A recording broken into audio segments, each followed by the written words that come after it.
Hello friends, good evening sa tanan. Dako kayo mong pasalamat kaninyo nga nagmalampuson ang operation sa heart ni Ray Ray. Salamat kayo sa inyong pagtabang, pinaagi sa mga pag-ampo o luwas siya. Naglampuson iyang operation, guys. O ganina dito mi pag-abot na mo kalit lang siya ning lihok, guys. Naglantaw mi sa iya sa layo.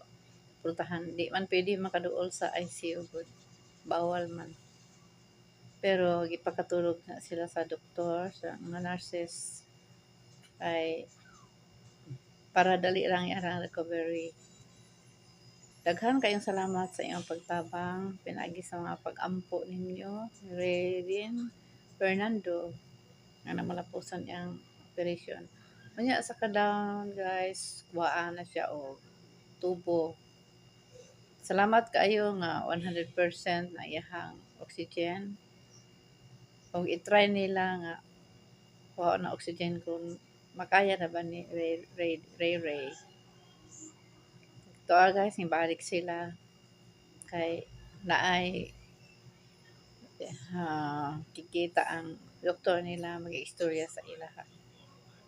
Salamat kayo kay ang yung operation wala kabot og 8 hours. Ingon ang doktor 8 hours unta pero salamat kay na abot ra og 5 hours ang operation.